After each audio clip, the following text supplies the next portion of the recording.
Assalamualaikum dan salam sejahtera. Saya Dr. Umi Faradiana Abdul Rahim dari Jabatan Oftalmologi Hospital Raja Pemaisuri Bainun.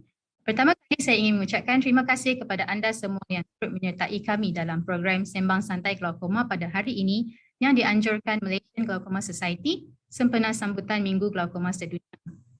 Glaukoma merupakan penyakit saraf mata, merupakan penyebab tertinggi irreversible blindness atau kebutaan kekal. Kami berasa amat berbesar hati kerana program ini dapat menyertai 3 orang pesakit glaukoma yang akan berkongsi pengalaman menjalani kehidupan sehari-hari dengan glaukoma. Kita juga mempunyai 2 orang pakar perunding glaukoma iaitu Dr. Cheng Tun Wang dan Dr. Eng Hong Ki dari Hospital Raja Pemaisuri Bainun yang akan bersama kita dalam program ini. Tetamu jemputan kita pada hari ini adalah terdiri dari Encik Chia Swee Boon, Puan Dalvinda Kaur dan Encik Muhammad Zulhaziq bin Muhammad Salihin. Untuk memulakan program ini, mungkin tetamu kita menceritakan sedikit sebanyak tentang latar belakang masing-masing. Mungkin kita boleh mulakan dengan Encik Chia terlebih dahulu. Thank you. I'm Mr. Chia. I'm 63 years old. I'm a retiree. I have this glaucoma for around 15 to 16 years. I was diagnosed with glaucoma after a few cataract operation done, and it started in 2007 with my right eye, and the following year it was the left eye. So everything was fine, usual, but later it started with some trouble with my left eye, especially when I had a tryback in 2007, and then in 2008, immediately a few months later, then I had trouble seeing things. So they pulled me back into the operation theater, and then I had needling, and after that it was fine. Well, the right eye was okay. Maintain the IOP that the doctor wanted, but the left eye caused me a few trouble that it went up and down. It was not stable. That's the thing that I have been experiencing for until today. So I would say that I have to bear with it. I have to be very positive with this, hoping that in time to come, there will be better technology that help me out with my left eye. Now I'm depending on the medication and together with the surgery treatment, which I've undergone a few times then. So I hope with the latest advancement in technology, I hope that I will be off with my medication and I will have, say, my daily life not affected at all.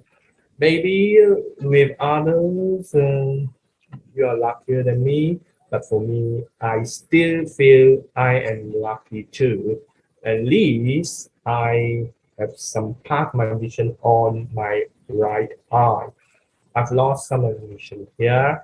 That is 3/4 of it. I can still manage to see quite clearly, but at times, as you know, this IOP goes up and down.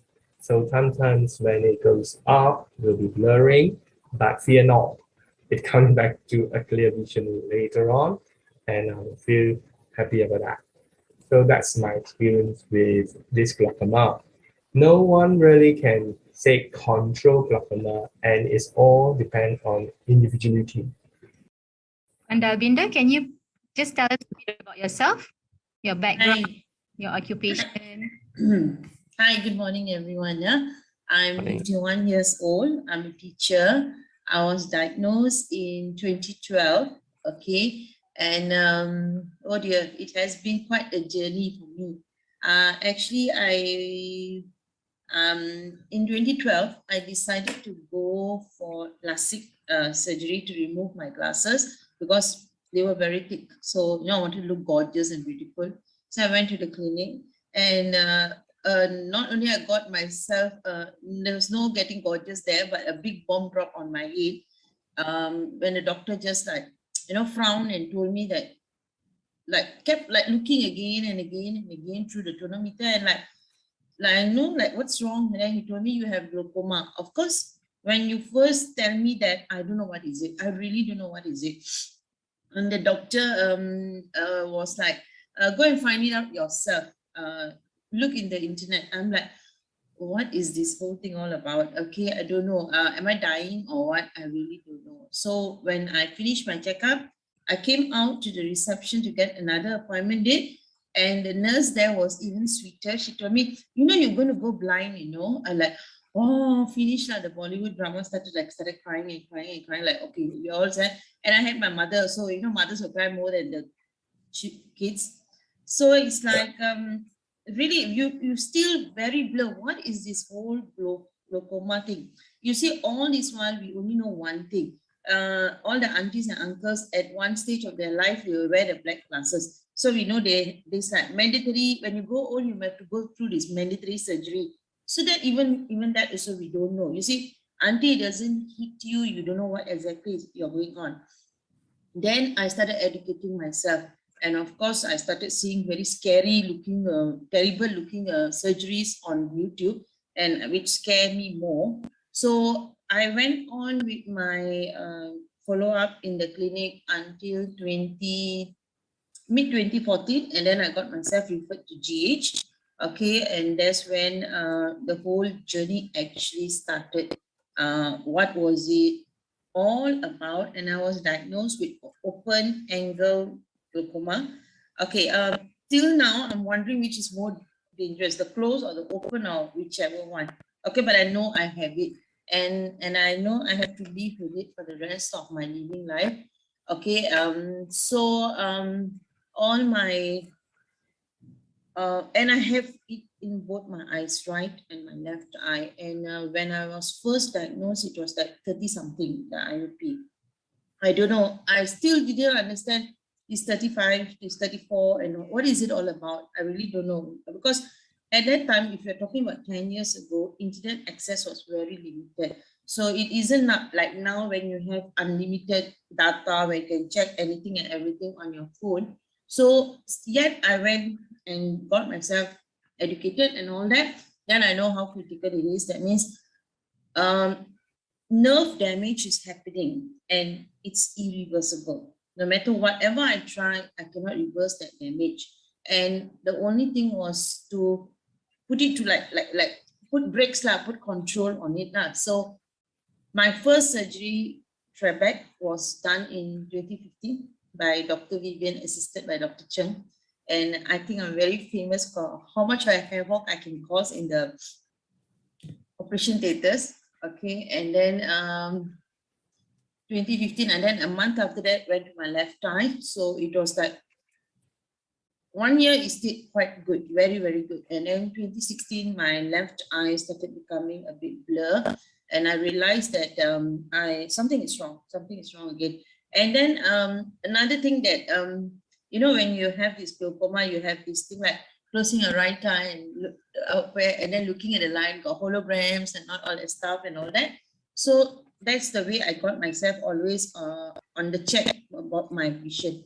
And then, okay, Trebek, right eye, left eye, went on beautiful, fantastic. 2016, I have to go for needling in my left eye. And then it stayed put for a few months, about 6 to 7 months.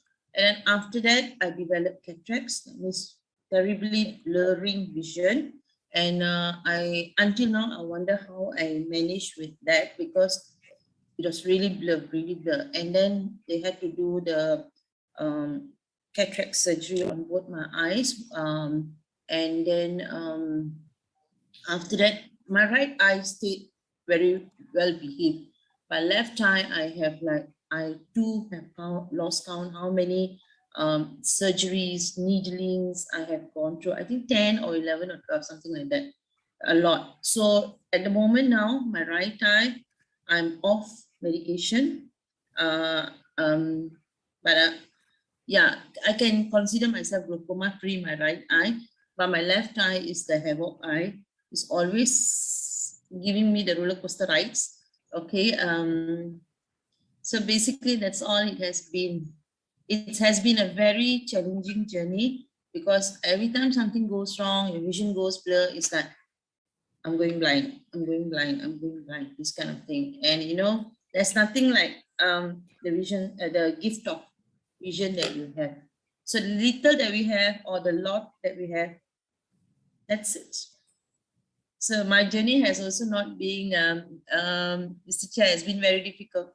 I think we all have gone through that roller coaster where you can wake up one morning and your IOP can be skyrocketing, and you know, the next, it's like perfect fine. And again, it will go up. Oh dear, that's it.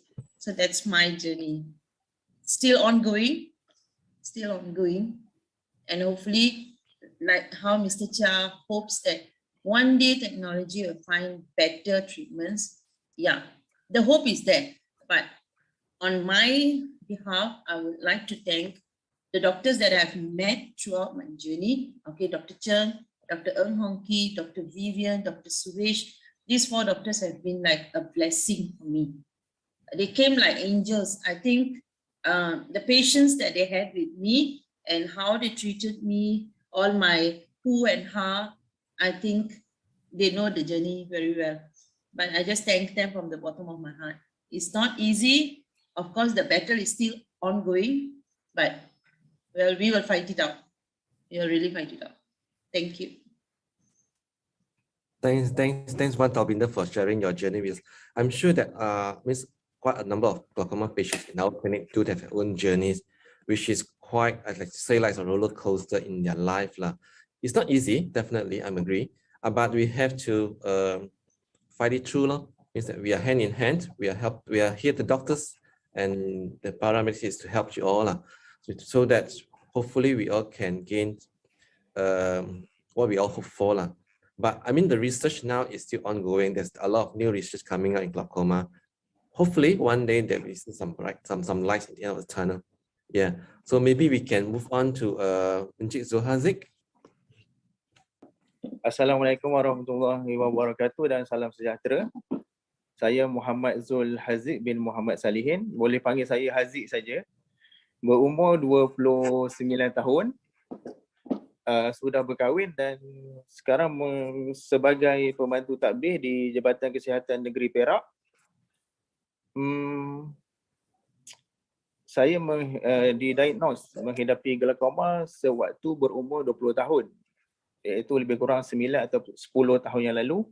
Dan saya sekarang adalah seorang pemegang kad OKU, orang kurang upaya masalah penglihatan. Okay, itu sajalah buat masa ni. Okay, terima kasih Encik Haziq. Sebelum kita teruskan dengan pertanyaan lanjut kepada tetamu kita, mungkin Dr. Eung boleh jelaskan dengan lebih lanjut tentang jenis-jenis glaukoma secara umum? Okay. Alright. Terima kasih Dr. Umi. So saya ingin nak bagi tahu sikit tentang glaukoma ini. So, seperti kebanyakan mungkin tidak tahu bahawa glaukoma ini adalah sejenis penyakit yang menyebabkan kerosakan pada urat saraf mata ataupun kita panggil sebagai saraf optik. Okay. Izinkan saya untuk share screen sikit untuk supaya lebih mudah faham berpandangan dengan diagram. Okay. So penyakit glaukoma ini dia akan merosakkan kepada saraf optik kita secara perlahan-lahan. Kebiasaannya dia akan menyebabkan medan penglihatan kita akan semakin kecil dan mengecut, dan sehingga satu tahap di mana dia boleh menyebabkan kebutaan. Dan penyakit glaukoma ini secara ringkasnya boleh dibahagikan kepada 2 kategori. Satu kita panggil sebagai glaukoma primer, satu lagi dikategorikan sebagai glaukoma sekunder. So glaukoma primer bermaksudnya di mana tiada punca utama yang dapat dikenal pastilah yang menyebabkan glaukoma ini. Manakala glaukoma sekunder adalah di mana ada punca utama yang dikenal pasti dan rawatan diperlukan untuk treat yang masalah punca tersebut. So berdasarkan gambar ini yang anda boleh lihat di mana saraf optik yang ini, saraf optik utama kita sebenarnya terletak di kawasan belakang mata kita, di mana dia menghubungkan bola mata sehingga ke otak kita. Oleh itu bila berlakunya penyakit glaukoma ini, saraf optik ini dia akan cedera dan perlahan-lahan dia akan jadi semakin lemas sehingga menjadi kebutaan. Dan tekanan mata yang tinggi adalah salah satu risiko dia lah, di mana dia akan menyebabkan kecederaan kepada saraf optik ini. Oleh kerana dua dari pesakit kita pada hari ini menghidap primary open angle glaukoma atau glaukoma sudut terbuka, bolehkah Dr. Eng terangkan dengan lebih terperinci tentang glaukoma jenis ini? Alright, so seperti yang Dr. Umi jelaskan tadi, glaukoma juga boleh dikategorikan sebagai sudut terbuka ataupun sudut tertutup. So sudut yang kita masukkan di sini adalah di mana ada struktur di dalam bola mata. Okey, kalau anda lihat gambar raja yang ini. So ini ialah tisu anak mata kita. Ini adalah kawasan satu lapisan lusina di hadapan mata yang kita panggil sebagai kornea. So kalau kita cross sectionalkan dia akan jadi bentuk macam ini. So ini adalah lusina, lapisan kornea, dan ini adalah anak mata yang brownish color yang inilah. So di hujung dia sebenarnya ada satu struktur di mana saliran gelema air di dalam mata itu mengalir keluar yang kita panggil sebagai angle ataupun sudut. So bila kalau katakan kita boleh nampak dan tidak dihalang oleh apa-apa struktur, dia akan dikategorikan sebagai sudut terbuka. Tetapi sekiranya ada struktur lain, contohnya anak mata ini, iris ini dia menghalang pengairan gelema air ke dalam struktur ini, kita panggil dia sebagai sudut tertutup. Pada hari ini, kita juga ingin menyentuh tentang satu lagi jenis glaukoma yang semakin banyak kita lihat pada hari ini dan boleh terjadi pada semua peringkat umur, iaitu steroid-induced glaukoma atau glaukoma yang disebabkan oleh penggunaan steroid. Dr. Cheng, bolehkah Doktor terangkan tentang steroid-induced glaukoma ini? Yeah, hi, morning, selamat pagi. So, thank you. Terima kasih sebab joining. So, apabila kita cerita tentang steroid adalah sejenis ubat yang memang kerap ataupun sering kali digunakan dalam bidang perubatan untuk merawat pelbagai penyakit, terutamanya penyakit yang melibatkan keradangan ataupun inflammation. Ia adalah satu ubat universal di mana banyak penyakit kita menggunakan dia. Right? So, kalau kita perhatikan, walaupun ubat ini digunakan sebagai ubat makan ataupun oral, dia digunakan untuk injection ataupun diinjek ke dalam badan sebagai eye drop, macam kita gunakan untuk anti-inflammation mata, eye drop, dan juga untuk pesakit asma, kita gunakan ubat steroid untuk inhalation ataupun disedut untuk melegakan penyakit asma semasa attack. Tetapi pada masa yang sama, dia juga ada sedikit kesan kepada segelintir individu yang somehow menyebabkan tekanan mata meningkat akibat penggunaan steroid. Yeah. Apabila penggunaan steroid dan dia berlaku kepada orang yang ada what we call as steroid responder, tekanan mata dia akan meningkat, dan disebabkan tekanan meningkat dan kita tidak tahu sebab biasa dia tidak sakit, so kita pun tidak rasa. Itulah adalah apa yang berlaku. So apabila berpanjangan tekanan meningkat, dia akan jadi satu keadaan di mana peningkatan tekanan tidak dapat dikembalikan ataupun kita katakan non-reversible. Dengan itu dia menyebabkan steroid-induced glaukoma. Kebanyakan pesakit glaukoma pada awal in the early stage biasanya mereka tidak mempunyai apa-apa simptom. Oleh itu glaukoma juga digelar sebagai pencuri penglihatan senyap, or we call it silent thief of sight. So daripada artikel yang kita ada, antara tanda-tanda awal yang biasanya pesakit glaukoma mungkin ada adalah seperti contohnya sukar untuk turun tangga, ataupun dia akan it's like hitting the objects lah on their way, like walking, hitting the edge of the table macam tu lah. So I just wonder, Mr. Chiao, do you have a similar problem, or any of the guests have a similar problem during the early stage of their disease? Okay. Yes, Talking Mr. Chair. about the glaucoma that I was diagnosed, there was no symptom, nothing at all. It was as usual. Everything is fine. I can still see things because you have both eyes, you know. Even the one eye may be partially damaged, but I can still see clearly because there's no symptoms. Some people tell me you get a headache, you get whatever, but to me, there's nothing. So when I went in for this diagnosis, then they told me I had glaucoma. As usual, I was like, just like the window. I was shocked. I said, wow, what is glaucoma? What's happening? I only have my cataract. I know that. Cataract is just taking out the original lens, putting artificial lens. That's what I know. And they say, do you feel anything? Headache? Anything? I told nothing at all. I say, I can still see clearly. Really? That was with Dr. Vivian. He said, close one eye and look at it. And I didn't realize the partial vision on my eye, that is on my right eye, that I could not see the whole thing. I only see partial image of whatever is it. What's happening? She told me, yeah, that's glaucoma. Is some of the nerve cells have been destroyed and you can't get the full sight of it. Oh my goodness. So what should I do? She asked me, did I apply medication? Yes, all the while I've been applying Xeloton. Oh, it doesn't work with you. Now I should put you in operation. Huh? Operation? What am I going to do with my eye? My eye is so small. And then you can take it out again. Just like it. No. We are going to do a try back. Try back. Afterwards, try back too. She told me, well, I can explain. If you can, go back to the internet and then check what's wrong back then. I went to the internet and it's definitely not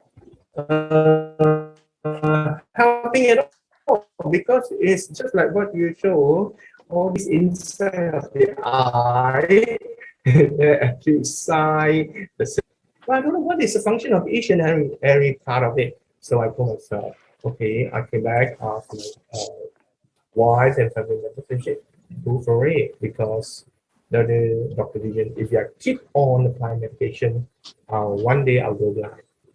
Then when I went back, Dr. Vivian said, Mr. Chia, you're only 50%, you know, I cannot guarantee you at all. That means what you want is irreversible. Whatever we lost is lost. You cannot have it back. So I told him, okay, I just go for it. I go for Yes, totally agree with you, Mr. Chia. Yeah, because as I said, usually the patients might not have early symptoms until you really close one eye and check one eye at a time. So that's also a very good salah satu cara lah kalau katakan nak betul-betul untuk periksa sama ada pastikan dua-dua belah mata penglihatan adalah dalam keadaan bagus, adalah cuba tutup satu mata dan tengok, compare, bandingkan dengan mata yang sebelah kiri dan kanan. Sama ada sama tak. Kalau tak, saya rasa mungkin kena pergi sama ada pergi klinik optometris atau klinik mata untuk buat pemeriksaan awal. I'm sure Tapinda, you told us just now that it doesn't asymptomatic, there's no symptoms at all. You just went in to do a LASIK. Yeah. How about you, Suhaziq? Ada tak tanda-tanda awal pada permulaan glaukoma tu? Okay, actually sebenarnya pada awal ni saya tak perasan bila dah saya ke hospital bertemu doktor sebab saya punya keadaan mata makin teruk.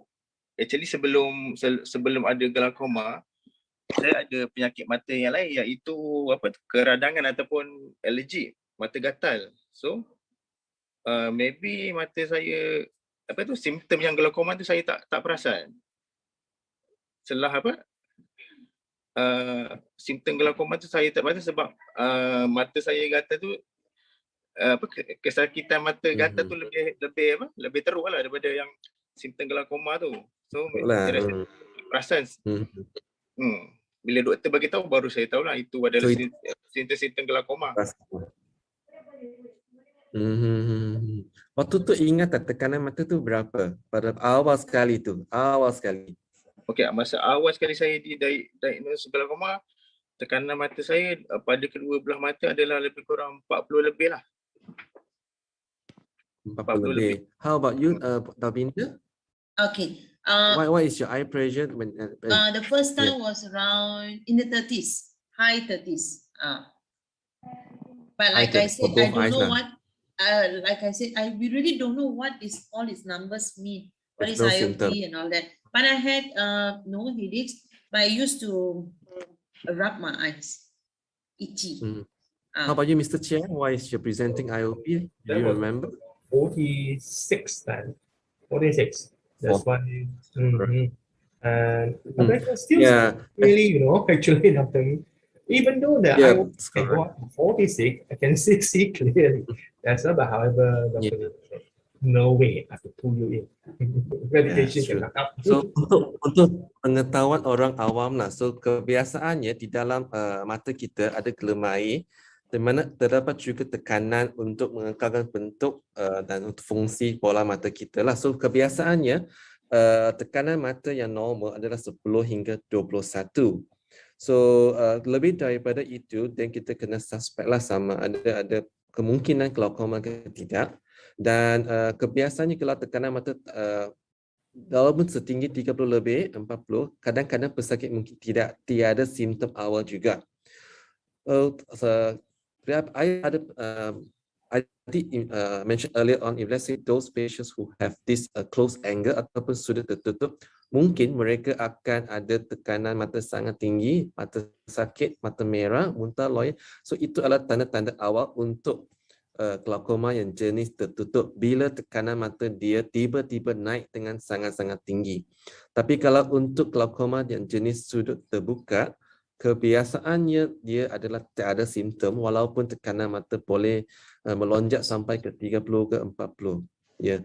So itulah pengalaman daripada pesakit yang kita nampaklah sebelum ini.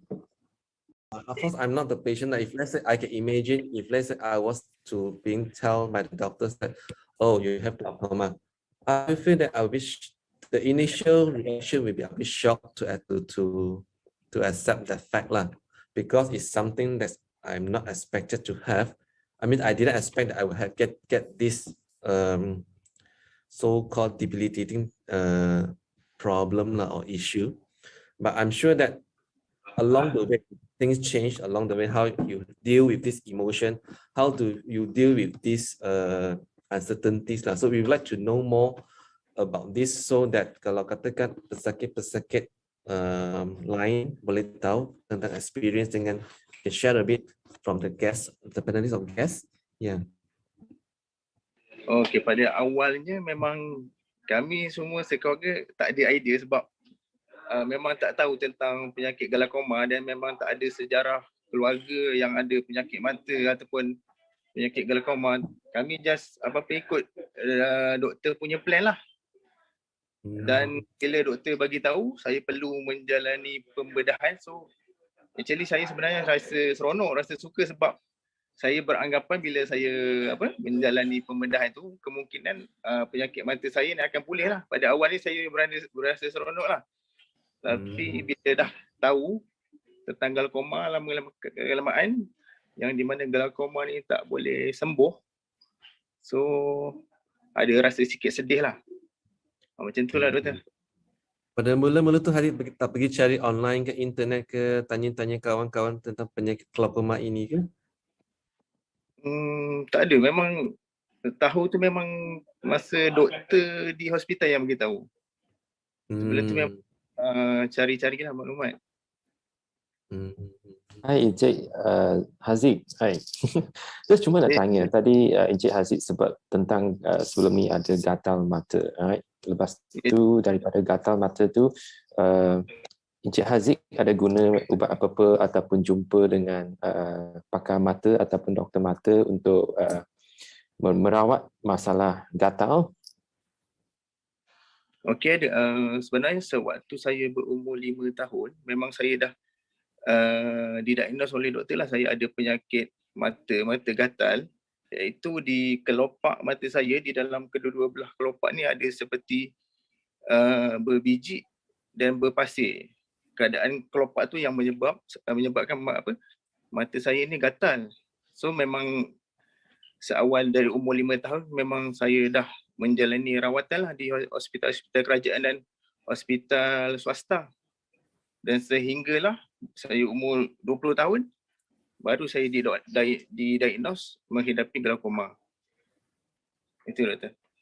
So daripada ubat yang diberikan oleh doktor mata semasa rawatan Encik Haziq ni, so ubat tu memang berkesan untuk menghilangkan keadaan gatal? Saya rasa macam kurang berkesan lah sebab mata saya masih gatal dan saya akan sentiasa menggaru dan tonyol lah mata saya. Tetapi bila dah pas yang saya menjalani pembedahan glaukoma tu, gatal mata saya tu dah hilang. Dan dengan ubat baru yang diberi oleh doktor pun, mungkin itu menyebabkan mata gatal tu pun dah hilang lah. So daripada macam mana cara merawat Encik Haziq semasa umur 5 tahun, 10 tahun, 8 tahun semasa budak, apa ubat yang doktor bagikan supaya menghilangkan keadaan gatal mata tu? Jadi saya pun dah tak ingat doktor ubat yang apa nama ubat tu, memang saya tak ingat lah. Memang saya gunakan mengikut saranan doktor lah. So ubat tu seperti mana yang I faham tadi, sekejap dia berkesan, sekejap tidak berkesan lah. Ya, betul. I see. Okay. So untuk Encik Haziq ya. So macam mana dengan penglihatan Encik Haziq sekarang? Dua-dua mata tu penglihatan okey, bagus? Okey, penglihatan saya sekarang saya masih nampak pada kedua-dua belah mata. Tapi penglihatan tu dia agak kabur dan sempit lah. Maknanya penglihatan saya ni, padang penglihatan saya tidak luas. Saya hanya boleh melihat seperti dalam kita masuk dalam terowong kan, orang cakap tunnel view lah. Padang penglihatan saya sempit lah dan kabur. Okay, alright. So dari segi daily life of living, maksud dia dari segi macam mana cara hidup seharian Encik Haziq ni, rasa macam mana penglihatan actually efek ataupun mempengaruhi keadaan aktiviti harian Encik Haziq? Bagi saya, penglihatan saya yang berkurang ni memang mempengaruhi lah saya punya kehidupan, iaitu di mana dulunya saya boleh memandu kenderaan, menunggang motosikal, dan sekarang ni saya tak boleh dah lah. Dan lagi satu, bila menuruni tangga dia agak sukar bagi saya lah, menuruni tangga, dan untuk melihat televisyen saya pun dah kurang nampak. Tapi kalau macam di tempat kerja untuk menggunakan komputer, saya masih boleh menggunakan komputer dan telefon bimbit, tetapi perlu ditukar setting kepada lebih kontras lah. Maksudnya kena ada perbezaan warna yang ketara lah, baru saya boleh nampak dengan jelas. Macam itulah doktor. Encik Haziq, I difahamkan Encik Haziq memang aktif dalam sukan, right? Dalam sukan. So apa sukan yang selalu Encik Haziq take part ataupun ambil take part in? Yep. Okey, sebelum saya jadi OKU ataupun sebelum saya belum menghadapi glaukoma dulu, sewaktu sekolah lah, saya memang aktif dalam sukan bola sepak dan hoki. Dan bila dah menghadapi glaukoma dan memegang ke OKU, saya telah join sukan Paralimpik dan pernah mewakili negeri lah untuk ke pertandingan Paras Suma, dan telah memenangi beberapa pingat lah. Sukan yang saya ceburi adalah sukan olahraga dalam acara lontar peluru, lempar cakra dan mereja lembing. Ya, saya ucapkan tahniah kepada Encik Haziq sebab menceburi something bidang yang memang memberi satu good attraction, good courage untuk orang ramai. So dari segi sukan ni, I think memanglah Haziq ini membuktikan ada masalah penglihatan memang adalah something yang masih kita boleh buat daripada apa yang kita bayangkan, walaupun penglihatan Encik Haziq ni memang terhad. Ini membuktikan of course masih kita ada a lot of things we can do, apa yang dimaksudkan ya. So untuk dari segi orang muda macam Encik Haziq yang masih aktif, ada apa nasihat kepada orang muda yang mungkin ada masalah yang serupa dengan Haziq? Sebab kadang Haziq ni memang ramai juga kita jumpa, terutama golongan muda yang selalu mereka mula dengan keadaan gatal mata ataupun allergic to the eye, dan lepas tu mereka gunakan ubat steroid, kadang-kadang mungkin loss follow up, dan tekanan mata meningkat menyebabkan glaukoma. Ada apa nasihat kepada golongan pemuda yang Encik Haziq boleh berikan? Okey, saya pun tak pandai sebenarnya nak bagi nasihat, cuma saya bercakap berdasarkan pengalaman saya lah. Yang pertamanya, saya sarankan siapa yang berkelayakan berkelayakan dan untuk mendaftar kad OKU, daftar dengan segera, kad orang kurang upaya, jangan malu. Sebabnya banyak kelebihan dan keistimewaan yang akan diperoleh sekiranya kita adalah pemegang kad OKU. And then seterusnya, bila dah menghadapi penglihatan yang rendah atau low vision ni, kalau boleh seeloknya jangan hanya duduk di rumah, jangan putus harapan lah. Banyak lagi tempat-tempat yang boleh kita pergi untuk kita belajar, untuk kita untuk kita belajar dan meneruskan kehidupan lah. Contohnya, kalau yang masih muda, yang masih minat untuk belajar, boleh ke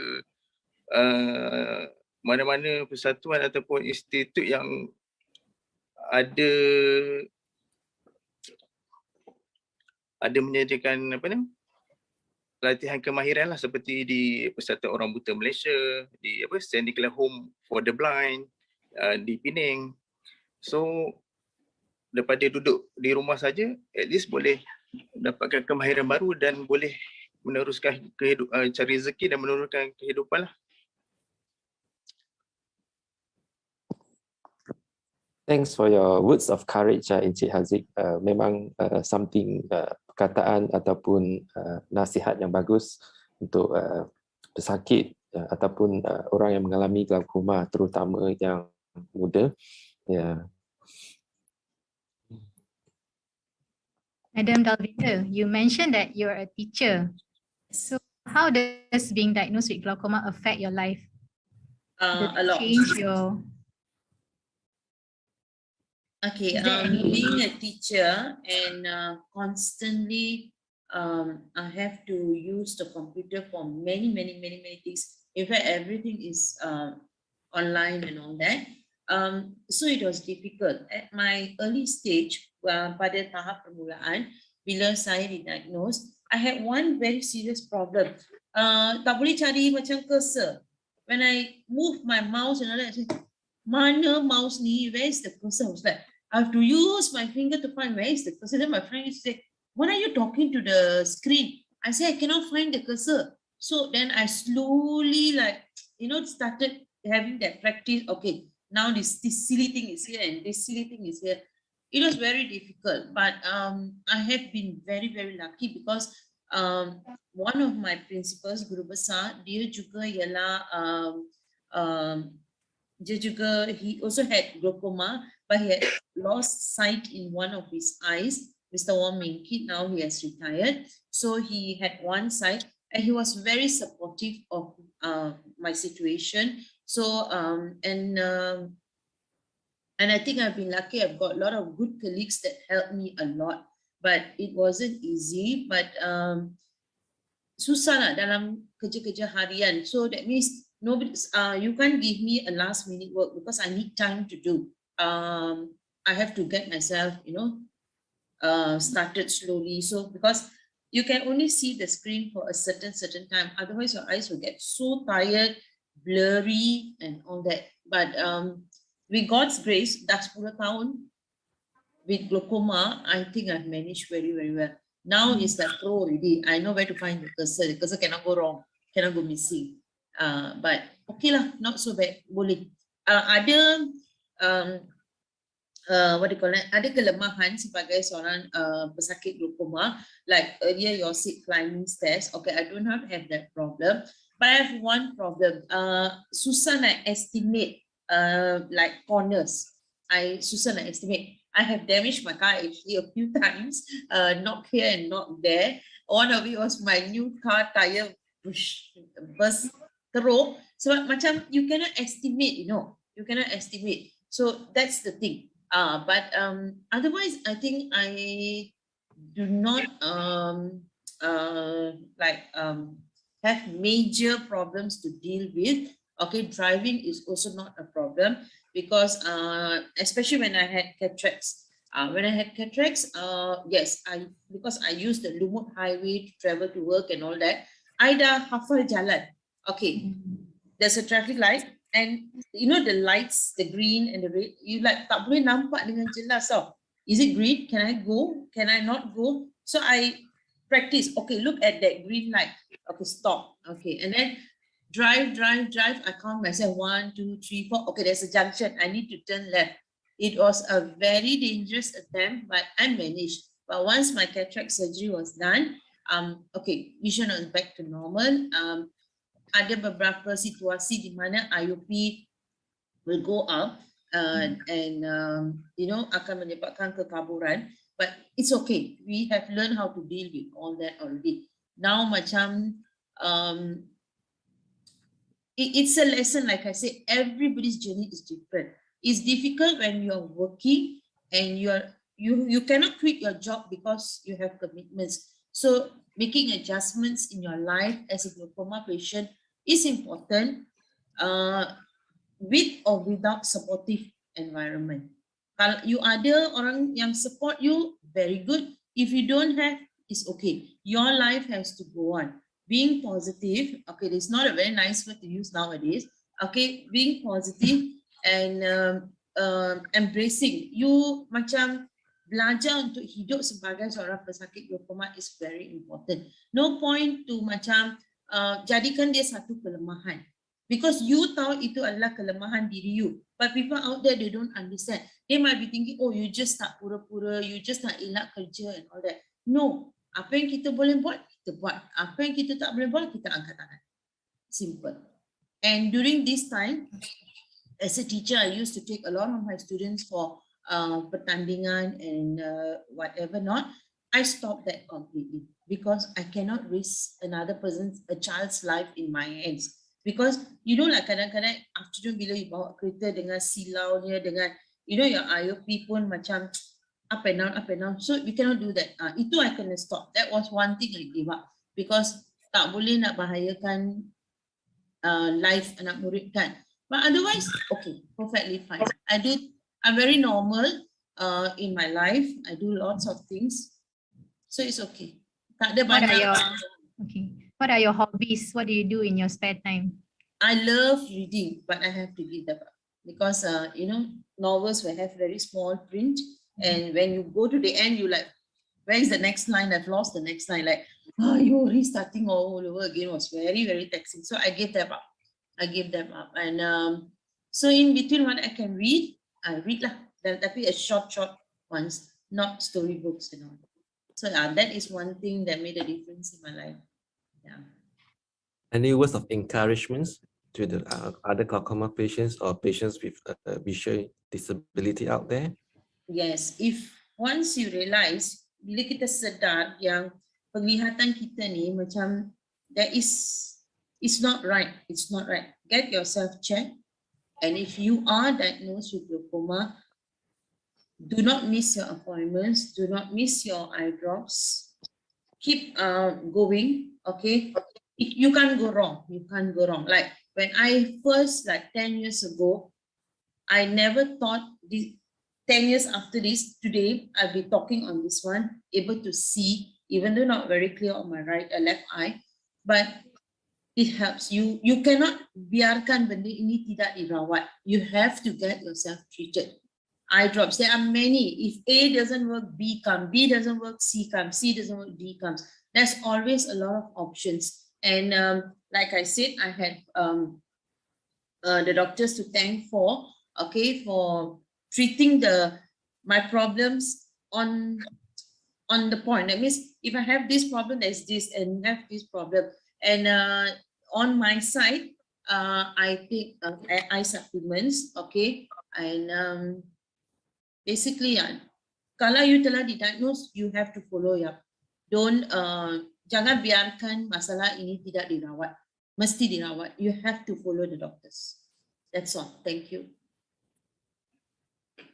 Thank you, Davinder. Just last question to Mr. Chia. So how about you? I believe you are retiree. So how does this glaucoma thing affect in terms of your hobby and your daily activities living? And then maybe give some words of encouragement to those outside as well.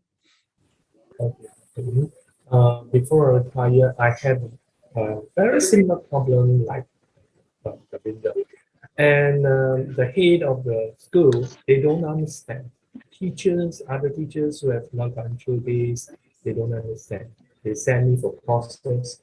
They ask me to send students for competition.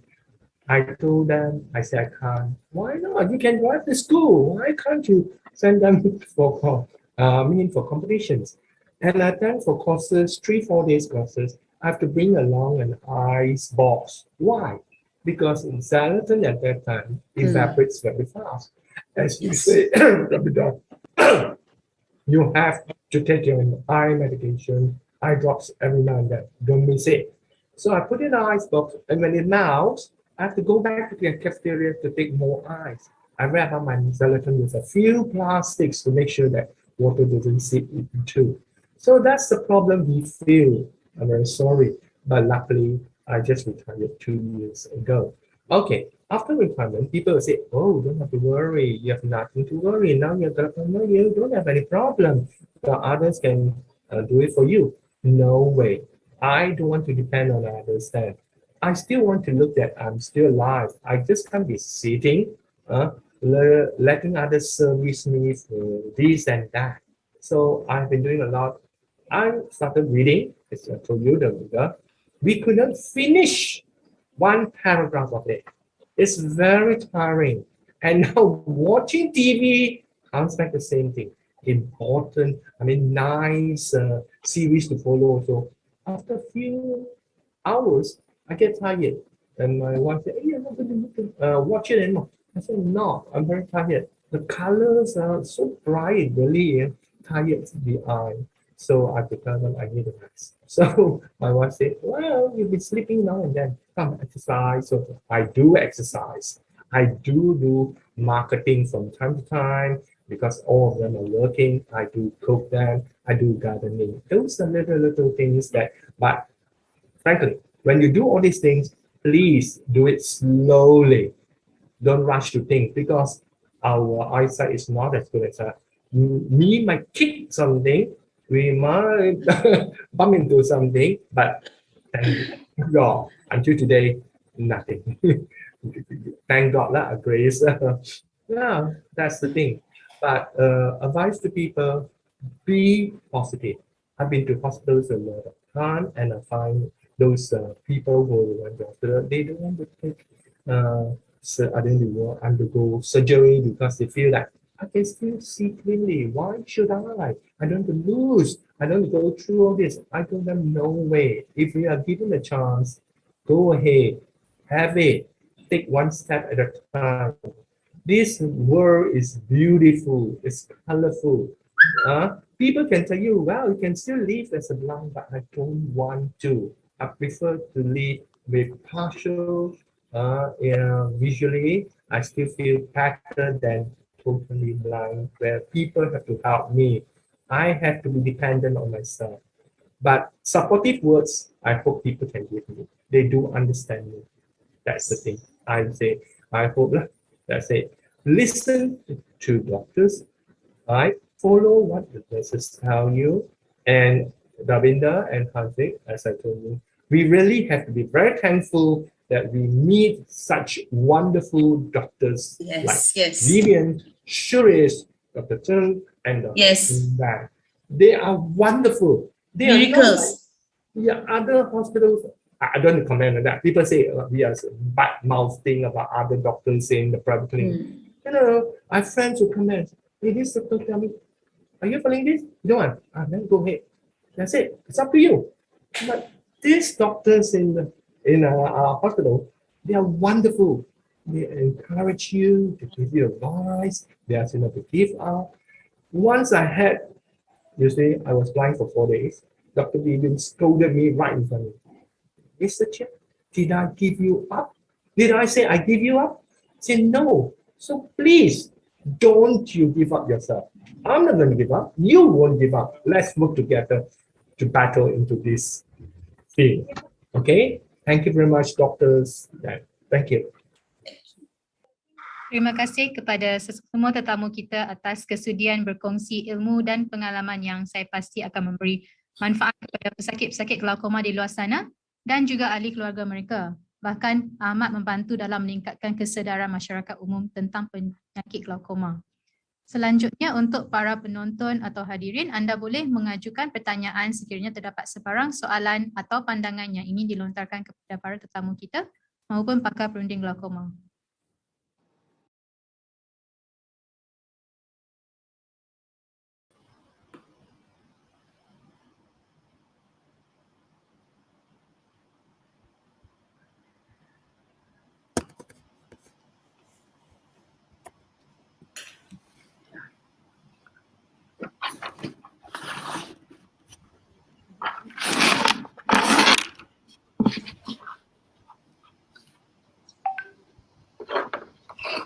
Soalan pertama kita adalah, apakah penyebab-penyebab glaukoma bersifat kekal atau boleh dipulihkan? What are the reversible versus irreversible causes of glaucoma? Dr. Huang Ki, can you please answer this question? Hai, selamat petang semua. So, untuk menjawab soalan pertama tu, saya ingin bagi tahu kepada semua pendengar lah bahawa glaukoma adalah sejenis penyakit di mana dia adalah kekal. So, segala kecederaan yang berlaku kepada saraf optik, dia tidak akan dipulihkan lah. So, segala rawatan yang kita ada, sama ada dari segi ubat ataupun laser atau pembedahan, tujuan dia adalah untuk kurangkan tekanan mata, supaya bila tekanan mata kurang, dia akan kekal ataupun setidaknya melambatkan proses glaukoma ini menjadi lebih teruk. Okey, so kalau katakan punca glaukoma adalah sekunder, di mana ada punca-punca yang dapat dikenal pasti, maka kami akan untuk treat the underlying cause lah, cari punca tersebut dan rawat punca tersebut, sementara tengok tekanan mata itu akan dapat diturunkan ke tidak selepas punca yang menyebabkan glaukoma itu dirawat. Ya, itu jawapan dia lah. We also have some audience asking us about some practical question. So the practical question is there any problem while driving at night time? Not sure, maybe Madam Dalvinda or Aziz, ada tak masalah semasa malam nak bantu kereta ataupun motorbike ke, semasa malam ada masalah tak? Okay, Dr. Chen. Actually, we cannot really drive in the dark because when the car that's approaching us, they have lights. We always get this, what you say, silau, and all of a sudden, then we don't get to see what's in front of us for a moment because of when the lights shine on your eyes, you just have to close it, or what you say, you can't see at all. So it's quite dangerous and not actually when you drive in the dark, it's okay. When you are driving in partially bright and a bit dark, you really cannot see what's in front. So that's why my children, they don't let me drive anymore, especially in the evening. But driving in the morning wouldn't be a problem to me. As for me, So how about driving in the dark is not the problem. Especially on common routes, it's okay, but not on a new route. No, not at all. I would not take the chance at all.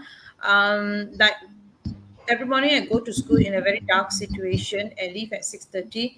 But now that 11 years the same route, so you have the courage to go on.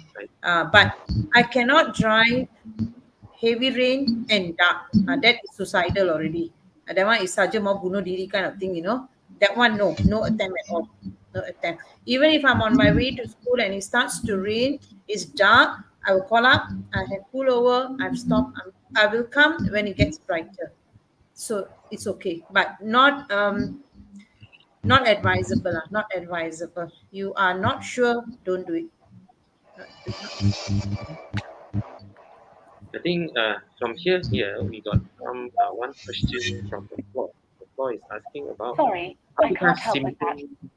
apakah simptom glaukoma? Mungkin Encik Haziq boleh tak jawabkan soalan ini daripada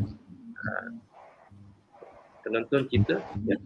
Question ni dia kata apakah simptom glaukoma? Simptom. Okey, simptom glaukoma yang mungkin saya hadapi sebab tu awal-awal tu ialah saya punya mata tu gatal dan merah lah. Di mana saya terpaksa menggaru mata dan mata saya tu berasa teramat pedih lah. Dan yang seperti orang lain rasai iaitu agak susah ketika nak menuruni sesuatu lah, seperti menuruni tangga ke, memang agak susah sikit lah. Lepas tu dan dalam keadaan gelap ataupun malam memang agak susah dan memang tak nampak lah. Macam tu lah doktor.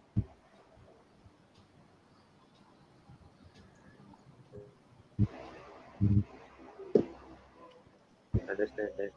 This one of interesting question. Just some of the patients are asking while they are driving. It's very clear as you described now.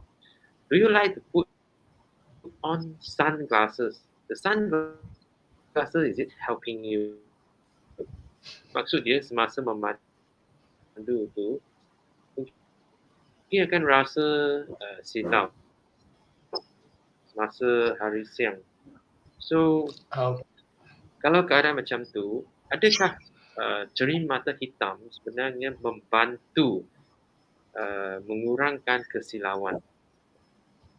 Maybe Madam Dalvinda, do you put on your sunglasses if you're driving?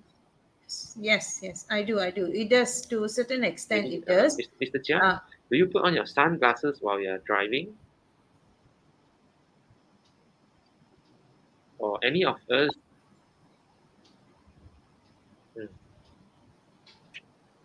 How about looking at the signboard? Is it affected after you putting on the sunglasses? Because both these glasses and my sunglasses are with power, so no, not at all. Okay, I think we have a subsequent question from the floor now. Okay, the next question that we have is,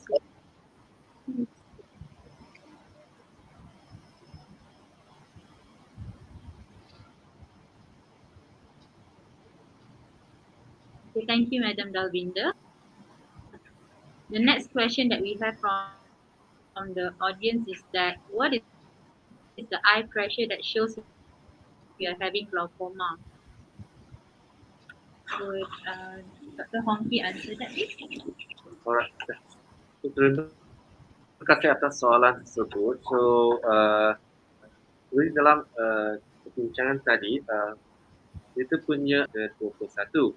So, lebih daripada 21, kita boleh dikatakan sebagai abnormal lah, tinggi lah. Tetapi, kita perlu pemeriksaan betul-betul 22 atau tidak. Dan ada juga keadaan di mana lebih rendah daripada 22. Yang kita panggil secara umumnya, tekanan mata yang normal adalah 10 hingga 21. So, kalau katakan tekanan anda lebih daripada 21, anda perlukan pemeriksaan oleh doktor mata ataupun yang tauliah lah untuk pasti. Saya harap ini dapat menjawab soalan tersebut. The next question is interesting. The audience would like to know, are there any lifestyle factors, for example, drinking coffee or exercise that can affect the intraocular pressure? Dr. Chen, can you answer that question, please? Yeah, thanks. I think it's quite practical. A lot of people asking about what they can do or what they can't do during the daily meeting. Yes, there are some small studies, even though not so strong evidence saying that sometimes the coffee might increase the pressure. But again, don't have a strong evidence saying that actually. And at the same time, also we don't have much clinical scientific study to study about the real effect of it. Maybe in the future we can do more. And then another one is people talking about this position, whether certain exercise affect their performance. I think one of the people really that they're talking about yoga. I think the specific position which is you need to put down, head down position, which is not encouraged, but that somehow will cause this high pressure. That's found what happens and sometimes reduce more to the patient. That.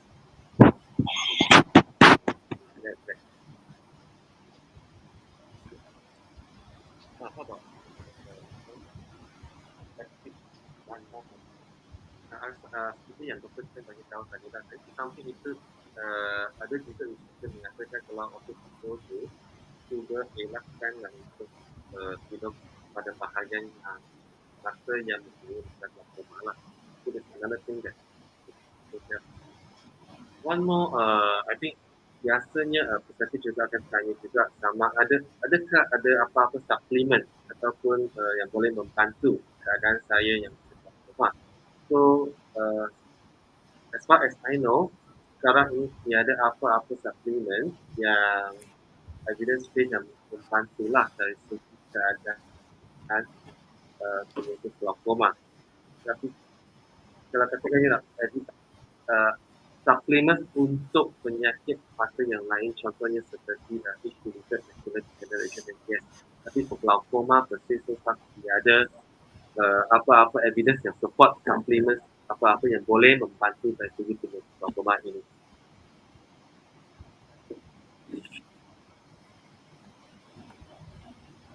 By the way, this out of interesting, besides from, I'm sure that maybe all the audience here have tried other alternative medicine. You heard about other alternative medicine or your experience which you have tried before, besides from getting treatment from hospital, which do you think it might help in your experience? Is it really help? Or do you have any experience of taking other alternatives? Maybe Mr. Jia, do you try before any alternative which was before? Actually, this is we do not know. It's just maybe sometimes patient may know from their experience. Okay, Dr. Chung, I would say it is not good or best to try other method than what the doctors told me. Just like, for example, Dr. Vivian has a few patients. Those patients, they cannot wait. They went for acupuncture. That means they asked for needling on their eyes. I mean, the needling is different from putting medicine into it. That needling is just acupuncture where they put some pricks onto their eyes or their ears to brighten or to open up their sight. I told Dr. Vivian about that. She told me, go ahead, Mr. Chia, but you mess your eye, I will not follow up. That's what she told me. That means if you some of these acupuncturists, if they are not good, they might damage more nerve optic cells then. So that's what she told me. It's best you stick to me, and we'll, as Davinder said, with this medication, with that operation, with that surgery, if it doesn't work, we change. We keep on changing medication or trying for the best. advanced technology to come. Okay, but some of the patients, they cannot wait. They went out to see a lot of Chinese physicians and asked for this and that. That's what I felt. I dare not try to because I don't want the doctor to say you have messed up your eye. I cannot do anything now. Understand. Okay. Thanks. Yeah. I did try acupuncture. That was just like Monday. I had my eye appointment, and I went on a Saturday. I really hoped my eye pressure was going to come down, because just one Monday before that, I went and checked my eyes, and my pressure was at something. So I say, "Hey, I just try now. Let's see. Maybe a blessing, but doesn't work. It's just a waste of a lot of pain. They poke you here and they poke you there. And no, I told them no eyes, no eyes. So they did it here and they did it here. Oh God, at that time you feel like, why the hell did I come here? It is so painful. On the kaki also got, on the kaki also here. Oh, terrible. Enough, no more. I won't go back there because of the pain. And it didn't work at all. So don't bother trying, it doesn't work.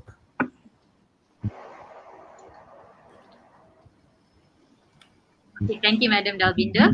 The next question that we have, apakah bentuk rawatan penyakit glaukoma? Bolehkah Dr. Ng terangkan? So dari segi rawatan, bentuk rawatan untuk glaukoma ini, boleh kategorikan kepada 3 lah. Satu adalah rawatan medical, di mana sama ada kita bagi ubat tipis mata untuk kurangkan tekanan mata, ataupun dari bentuk untuk makan lah, biji ataupun air gula. Dan kategori kedua adalah jenis laser lah. So laser pun ada beberapa jenis juga, bergantung kepada diagnosis glaukoma, sama ada jenis sudah terbuka ataupun sudah tertutup. Dan kita juga ada laser untuk mengurangkan penghasilan gelemai di dalam mata juga. Dan bentuk ketiga adalah bentuk pembedahan. So, pembedahan pun ada banyak jenis dengan research dengan teknologi yang kita ada buat masa ini. Kita ada jenis pembedahan yang kita panggil sebagai minimally invasive glaucoma surgery. So dari segi risiko pembedahan adalah lebih rendah lah berbanding dengan jenis pembedahan yang kita ada sebelum inilah. So, contohnya, I'm sure kita punya panelis pun agak familiar lah dengan jenis pembedahan. So kebiasaannya pembedahan untuk glaukoma, 2 yang utama, sama kita panggil trabeculectomy, di mana kita buat pembedahan itu adalah untuk menghasilkan satu laluan alternatif lah, ataupun secara kasar kita panggil sebagai longkang air lah. Okay?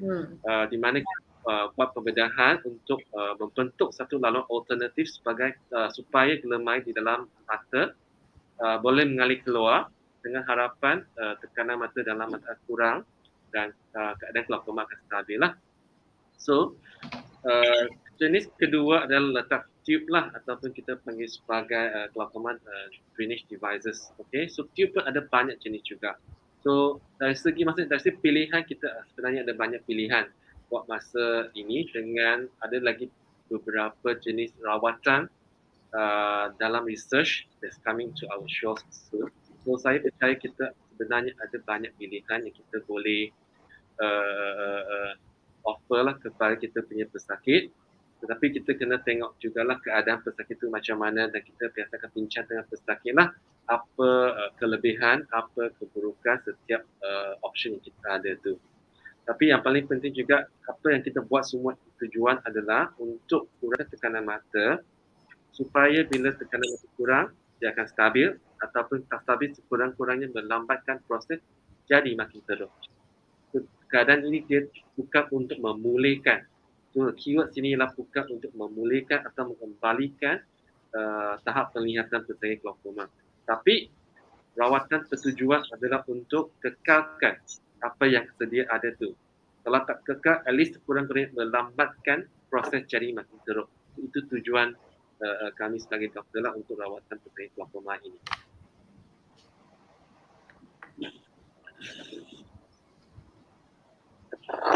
Thank you, Dr. Ng.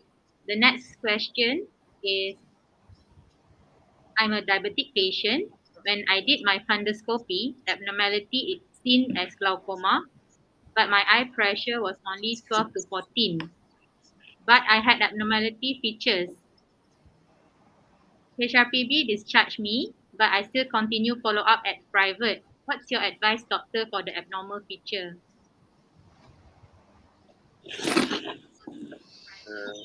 Thank you for the questions. So we have to look back at what is the abnormality features as what is mentioned. So to the public, it might be because of just the large, what we call it, saraf optik yang lebih besar lah daripada yang sepatutnya. So kebiasaan kalau katakan saraf optik itu nampak lebih besar, biasanya dia pesakit itu akan dirujuk kepada doktor mata untuk pemeriksaan yang lebih lanjut untuk pastikan sama ada risiko glaukoma itu ada ke tidak. Okay? So saraf optik yang besar dia kemungkinan satu varian di mana kadang-kadang ada sebahagian orang awam di mana dia punya saraf optik itu dia genetically lebih besar. That's why bila kita nampak dari segi fundus kamera atau fundus foto tu dia nampak macam kita panggil cup distribution dia nampak besar. Tapi sebenarnya dia tak ada ciri-ciri kepada glaukoma ataupun dia tiada risiko-risiko yang menunjukkan dia risk untuk dapat glaukoma. Contohnya family history ke ataupun ada tanda-tanda lain pada dia punya saraf mata tu yang mengatakan dia ada glaukoma. So, oleh itu kalau kita biasa kita akan bagi tahu pesakit zaman ini mungkin adalah sebagai normal variant dan tambahan pula sebab saya percaya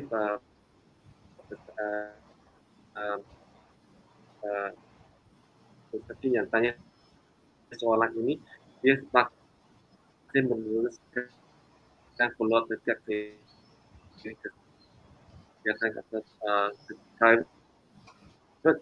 So kalau katakan of course dia perlukan untuk monitoring. Setiap tahun kita akan showkan untuk buat pemeriksaan saraf belakang mata untuk pastikan tak ada pendarahan di dalam saraf belakang mata mereka. Boleh dapat tahu juga sama ada keadaan mata yang because as I said, sometimes dia punya cup distribution mungkin nampak lebih besar tetapi kira ciri-ciri lain tu mungkin kita boleh monitor as yearly ke macam tu sahaja. So I think still that if let's say there's any changes or there's any concern, kita boleh check balik lah untuk pemeriksaan lebih kerap lah.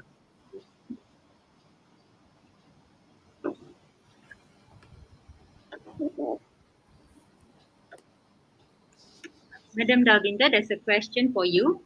Can you share your experience after undergoing glaucoma surgery? Okay. My first surgery was in 2015. It was a trabec on my right eye. And then a month after that was on my left eye. During that surgery, I went under anesthetic, so I didn't know what was happening. So, but after that, when you wake up, of course, you have extremely red eyes, and you are able to see as usual. The concern of every glaucoma surgery is only one: to bring down your eye pressure to a healthy IOP. So once they achieve that, that surgery is considered a success. And how your body responds to it in a short time or a long time, that is also another factor. So recovery is very dependent on individual bodies. Some people, surgery, the success rate is long, so that is good. Some people, after like few days or even few weeks, it can go wrong. I had a year after that, I had a needling done on my left eye, and few months after that, another needling done on my left eye, and after a few months, another needling was done on my left eye again, whereby it was done in the morning as usual. After every surgery, after every needling, they will take you for the normal, to read the numbers and all that. Okay, not so good. And because it is something new, your eyes is like under trauma, so go and sleep and then wake up. A few hours after that, they checked my IOP again. It was still very high. It was a bit higher than before the surgery. It was like 40 something. I was taken in again. So 1 day, 2 surgery. So at the end of that 2 needling, your eyes is like red, bloodshot red. But the recovery is, it takes time. Of course, not easy to come, the swelling and the bloodshot thing to go off in a day or two. It doesn't happen. It takes a week or two. But it has been good. Like I say, every glaucoma surgery has only one purpose: to bring down your IOP to a good number.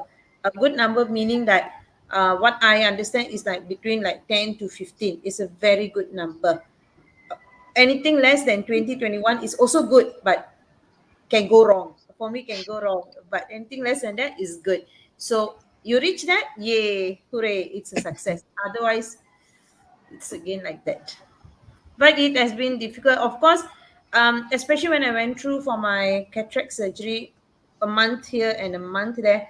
A little bit of depression comes in because you can't, you are confined to a dark room and all that. But it's very important as an individual to snap out of it. If you sit there and mellow in your self pity, it's not going to happen anything. Things are going to go worse. Yeah, that's all. Thank you. Thanks for your comment. I just wonder, actually, what is your advice, maybe from Mr. Chia? What is your advice? Because you've had an experience of taking a lot of medication. Some of the medication you need to put 2 times per day, 3 times per day. Every day you have to put. So, what is your tips? What is your advice for those who need to put on medication in order not to forget to put their medication? So, what is your tips? To make sure that regularly you can put medication according to the recommended timetable or dose. Yeah. Okay, Dr. Chung here. I will write down the time I put in my medication on the calendar. We are Chinese calendar have one piece by pieces that I'll just write down time, and then after maybe certain time, let's say it's 4 times a day, I'll divide it out, and the next time I look at the calendar again, I'll put in the second drop. And that is what I do to keep up with my regime, then to make sure that I put in my medication. But sometimes as we get older, we tend to ask ourselves, have I put in a drop then? Have I keep on asking. And then we put in the second one. And then only remember, oh, I've already put in. But that's no problem actually. It's just a very smart thing on it because it's a bit painful, but it will get over that. And sometimes I also have put in different eye drop, and which I immediately wash it off. Dilute it. That's what I have done. Okay, that's what I do with my medication then. And talking about that and other thing like the operation, all these things, then as Davinder said, we are happy the moment we are out. Doctors tell you, oh, very successful. Your IOP has come down to certain level, which is very nice. Then I was happy. And then after a few weeks, when I go back home, it goes up again. This time, it's not as high as before I was brought into the operation theater. And that's what I'm very depressed. Even doctors know I'm very depressed, and they tell me, help, that's what we can do. I don't want to bring you in. Like the window, you say, first needling, second needling, then you say, I don't want to that because it will spoil your eye. Let it, adapt and adopt at certain time, and then see what we can do about it. That's very true. I think I should be positive, really positive, and not immediately go back to the OT or do something to my eye. Let it go. Yeah. You know that we experience that, all those operation, we experience that. We have the fear too, So I've been a few times going to the operating theater. I was very happy. As I told you, the first time I have tried back on both eyes, before the new year. And that is the time where 4 days I went blind. I went blind not the whole day, half day. In the morning, I was blinded. So Dr. Vivian and all some of the doctors were trying to massage on my eye. So when they do the massage, the IOP, the drainage is well, it goes down well enough, I can see. So I was trying to be funny. I said, doctor can do that. I do it myself. I massage myself. And the worst thing is, I mess up all those threads and or whatever. Dr. Vivian said, you have messed up the whole thing now. How am I going to take it back to what it should be? The mesh inside, you know, all this threading and all this needling and all this sewing that. So she's going to me and say, please do not massage yourself then. Okay, that's it. Well, you know, Actually, we cannot wait. We try to be clever on our own. Say, well, doctor can massage. Why not? I do it myself then. That's right. Now. So we mess up the thing too. So after that, I'm now a good patient. I'll just listen. Thanks, Mr. Shah. Very good tips from you. Yes, very good tips. You learn a lot actually. Yeah, I think sometimes I think we learn a lot from your side as well, how to manage daily living of life. Yeah, that's very true. Yeah, thanks for the tips ya. Encik Haziq, so I think itu cuma nak dengar sedikit pandangan ataupun nasihat untuk golongan orang muda yang kadang-kadang mereka dapat mata gatal kan. So kadang-kadang mata gatal memang biasa, kadang-kadang kita akan jumpa dengan doktor kat juga. Ada nasihat tak kalau apabila orang muda ataupun budak dapat masalah mata gatal ya. So apa yang nasihat daripada Encik Haziq dan apa yang rasanya perlu kita buat supaya tidak mendapat kesan sampingan yang lebih buruk.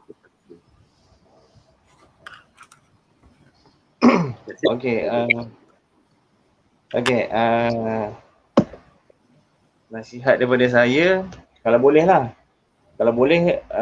elakkan ataupun kurangkan untuk pegang-pegang mata ataupun gosok mata lah. Kurang-kurangkan pegang atau gosok mata. And then apa yang saya selalu buat apabila saya mata saya gatal, saya cuba tekapkan mata saya menggunakan kain basah. Ambil satu towel yang handkerchief yang itu dan basahkan dan tekaplah untuk bagi mata tu sejuk. Bila mata sejuk, rasa gatal ataupun sakit tu dah akan kurang. So kalau boleh itulah. Seboleh-bolehnya kita kurangkan sentuh mata dan kain mata lah. Itu yang apa yang saya buat lah. Terima kasih Encik Haziq. I think rasa Encik Haziq ni memang sebagai teladan yang bagus ataupun contoh yang bagus sebab walaupun usia yang muda dapat penyakit glaukoma dengan penglihatan yang tidak begitu bagus, namun masih aktif dalam kerja, masih aktif dalam aktiviti sukan terutamanya sukan Paralimpik yang Encik Haziq cebuli ini memang bagus, satu contoh. Kalau bagi orang lain dia kata penglihatan memang tak bagus, mereka tak akan buat sukan lagi dah. So, adakah Encik Haziq boleh memberikan sedikit kata-kata semangat ataupun nasihat pada orang muda, terutama mereka yang ada glaukoma? Silakan Encik Haziq. Okay, actually saya terdorong untuk pergi ke menyertai sukan ni sebenarnya dengan satu impian saya nak cuba mewakili Malaysia. And then sebenarnya saya ingin buat sesuatu yang susah orang buat lah. Sebenarnya saya semua orang ada impian kan, nak contoh nak belajar tinggi, nak kerja yang bagus, tapi saya tak dapat benda tu semua sebab waktu saya belajar diploma tu dalam mechanical engineering masa SEM keempat tu saya terpaksa berhenti belajar sebab masalah glaukoma ni lah. So saya tak dapat proceed, tak dapat habiskan saya punya diploma mechanical engineering itu. Dan itulah bila dah saya bergelar OQ dan menghidap glaukoma ni, saya nak sesuatu yang boleh membanggakan diri saya dan membanggakan family lah. Sebab tu saya cuba join sukan untuk saya untuk saya mendapatkan satu kejayaan yang boleh banggakan orang lain lah, banggakan family, ibu bapa. Dan itulah saya bersyukur saya dapat ke arah tu.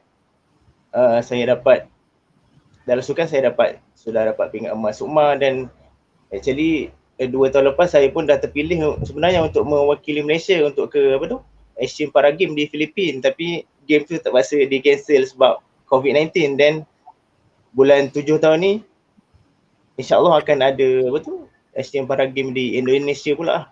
Saya harap saya akan dapat sertainya lah. Itulah doktor. Tahniah. Dan pada kita rasa bangga dengan yang tu. So ada tak chance mungkin satu hari nanti mungkin kita pergi Paralympic, Olimpik tu kan, macam yang kat Beijing. Mungkin 2 tahun lepas ni mungkin kat tempat Paris lah. Yeah. So macam mana cara, I think kalau bagi orang muda mereka lebih tanya, ada tak saluran tertentu ataupun cara dia kita boleh dapatkan latihan ataupun untuk memasuki sukan Paralimpik ni dari segi latihan, dari segi, ya, maksud dia channel, maksud dia channel. Okay, macam ni. First of all, yang paling utama dia kena ada kat OKU lah. So siapa yang orang yang bermasalah penglihatan yang layak untuk memohon ke OKU, yang pertamanya kena mohon ke OKU dululah, dan kena minat dalam sukan lah. Dan bila dah minat dalam sukan, dah ada ke OKU, baru layak untuk join sukan Paralimpik. Dan boleh ke ni lah Jabatan Belia dan Sukan Negeri mana daerah ataupun negeri untuk berhubung dengan pengurus ataupun jurulatih sukan yang terbabit lah yang diminati. Boleh ke ni Jabatan Belia dan Sukan Negeri, Doktor? Terima kasih Encik Haziq. I think we've come to the end of our session for today. Maka tamatlah sudah sesi Sembang Santai kita pada hari ini yang diadakan bersempena Minggu Glaukoma Sedunia. Terima kasih yang tak terhingga kepada semua tetamu kita pada hari ini, Encik Chia, Puan Dalbinda dan juga Encik Haziq, dan juga kepada semua para penonton yang sudi meluangkan masa bersama kami. Terima kasih juga kepada Dr. Cheng Tun Wang dan Dr. Ng Hong Ki yang telah banyak memberikan penjelasan yang sangat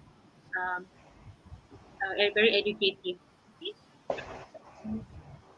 I think that's all for today. Thank you very much. Thank you. Alright. Thank you very much. Bye-bye. Thank you.